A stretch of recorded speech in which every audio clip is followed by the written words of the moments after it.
आज की वीडियो में हम धान में पैदावार बढ़ाने के 10 आखिरी उपाय आपको बताने वाले हैं। ये 10 तरीके अपना के आप भी धान में अच्छी और ज़्यादा पैदावार ले पाएंगे। नमस्कार किसान मित्रों, इंडियन एग्री हेल्प चैनल पे आप सभी का स्वागत है। सबसे पहले चैनल पे नए हैं या पुराने हैं, सब्सक्राइब नहीं किया है तो सब्सक्राइब कर लें।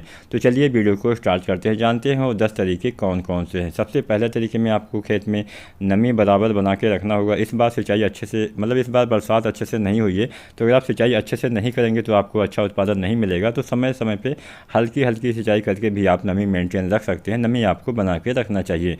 नंबर 2 पे आपको क्या करना है, गबोड़ अवस्था है यानी बालियाँ नहीं निकली हैं, तब आप NPK जो आता है 0:34 इसका इस्तेमाल करिए। इसका इस्तेमाल से अच्छा लाभ मिलता है। बालियाँ अच्छी हेल्दी आती हैं, दाने का भराव अच्छे से होता है, बालियों में दानों की संख्या में भी वृद्धि होती है। तो 0:34 की आपको 1 से 1.5 kg मात्रा प्रति एकड़ की दर से प्रयोग करना है गबोड़ अवस्था में यानी बालियाँ निकलने से पहले।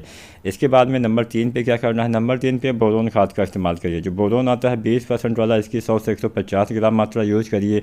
ये भी आप गबोड़ अवस्था में इस्तेमाल करेंगे तो बेहतर लाभ मिलता है, यानी बालियाँ निकलने से पहले ही आपको बोरोन का इस्तेमाल करना है। बालियाँ निकलने के बाद बोरोन का कोई ज़्यादा काम नहीं रह जाता है। तो अगर आपके खेत में बालियाँ निकल आई हैं तो आप इसका इस्तेमाल मत करिएगा। बोरोन की आपको 100 से 150 ग्राम मात्रा प्रति एकड़ की दर से छिड़काव करना होता है। कई बार क्या होता है कि गबोड़ अवस्था में आपकी फसल में पीलापन आ जाता है, नाइट्रोजन की कमी दिख जाती है, तो इसकी पूर्ति के लिए आप यूरिया खाद का स्प्रे कर सकते हैं। क्योंकि 0:34 में यूरिया नहीं होता है, तो इसलिए हम 1.5 kg यूरिया जो आती है दानेदार, इसको भी आप 0:34 के साथ प्रयोग कर सकते हैं। तो यहाँ पे हमने 3 चीज़ें बताई। पहला हमने बताया NPK 0:34, दूसरा हमने बताया बोरोन और तीसरा हमने बताया यूरिया। ये तीनों चीज़ें आप एक साथ प्रयोग कर सकते हैं। यूरिया का प्रयोग तभी करिएगा जब नाइट्रोजन की कमी दिखे। इसके साथ साथ आप सागरिका भी डाल सकते हैं। सागरिका लिक्विड आपको 3 बार डालना होता है। पहली बार धान में कलर निकलते समय, दोबारा से फूल आने से पहले और तीसरी बार फूल आने के बाद। तो फूल आने से पहले यानी गबोड़ अवस्था में अगर आप इसका इस्तेमाल करते हैं तो बेहतर लाभ मिलता है। सागरिका लिक्विड की आपको 250 से 300 ml मात्रा प्रति एकड़ की दर से डालना होता है। तो यहाँ पे आप इस NPK 0:34 बोरोन और यूरिया खाद के साथ सागरिका का भी इस्तेमाल कर सकते हैं, यानी एक साथ आप 4 चीज़ें आसानी से प्रयोग कर सकते हैं।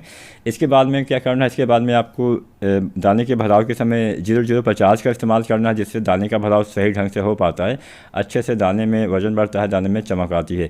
इसके बाद में किसान साथियों कई बार ऐसा होता है कि हमारे धान के दाने जब निकल आते हैं उसके बाद भी नाइट्रोजन की कमी दिखती है, तब आपको क्या करना है, तब आपको 13:045 का इस्तेमाल करना है। इसके इस्तेमाल से अच्छा लाभ मिलता है, आपके समस्त दाने का भराव अच्छे से होता है, नाइट्रोजन की कमी भी पूरी हो जाती है। तो अगर मान लीजिए बालियाँ निकलने के बाद भी फ्लैग लीफ में पीलापन है तो आपको 13:045 डालना है। अगर पीलापन नहीं है तो आपको 0:050 का प्रयोग करना चाहिए। इसकी 1 से 1.5 kg मात्रा प्रति एकड़ के हिसाब से आपको प्रयोग करना होता है। अब हम जानते हैं कुछ सावधानियां। जब आपके धान की फसल फ्लावरिंग की स्टेज में होती है, फूल आ रहे होते हैं, उस समय कोई भी NPK, कोई भी फफूंदनाशी, कोई भी कीटनाशी या फिर कोई भी दवाएं का इस्तेमाल नहीं करना होता है। अगर आप इस्तेमाल करते हैं तो परागण सही से नहीं होता है, जिससे आपको आपके दाने के भराव में बाधा आती है, अच्छा उत्पादन नहीं मिल पाता है। तो अगर आप चाहते हैं समस्त दाने का भराव हो जाए तो फूल आने पर कोई भी चीज़ें आप छिड़काव मत करिएगा। इसके साथ साथ क्या ध्यान रखना है, कोई भी रोग, कोई भी बीमारी अगर लग जाती है तो उसका समय से नियंत्रण करना होता है। इस समय बीमारी बहुत सारे रोग लगते हैं, यानी जब बालियाँ निकलने वाली होती है, निकलते समय या फिर निकलने के बाद बहुत सारे रोगों, बहुत सारे कीटों का आक्रमण आपकी धान की फसल में होता है। तो संबंधित रोग की दवाओं का इस्तेमाल आपको समय से अवश्य करना चाहिए। इसके साथ साथ एक सावधानी ये बरतें हैं कि अगर आप धान की खेत में सिंचाई करें तो हमेशा शाम को करना चाहिए। जब बालियाँ निकल आती हैं या फिर गबोड़ अवस्था होती है या फिर दाने के भराव के समय, ये वो अवस्था होती है जब हमारी धान की फसल थोड़ा सा लंबी हो जाती है, धान के पौधे में थोड़ा सा वजन भी ज़्यादा हो जाता है, इसलिए पौधे में तनाव ज़्यादा हो जाता है, जिससे आपकी फसल गिर भी सकती है। अगर आप शाम को सिंचाई करते हैं तो आपको लाभ मिलता है। शाम को सिंचाई करने से आपकी फसल गिरती नहीं, क्योंकि हवाएं जो हैं शाम को थोड़ा सा धीरे चलती है या फिर नहीं चलती हैं, और दिन के समय में हवाएं काफ़ी तेज़ चलने की वजह से आपकी फसल भी गिर सकती है। तो अपनी फसल को बचाना चाहते हैं तो हल्की हल्की सिंचाई आप शाम को करिए, बहुत ज़्यादा पानी का भराव आपको नहीं रखना चाहिए।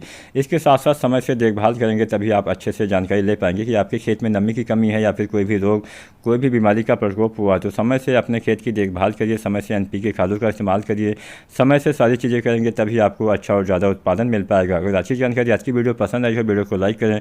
कोई भी सवाल हो, सुझाव हो, नीचे आप कमेंट भी कर सकते हैं। वीडियो देखने के लिए धन्यवाद।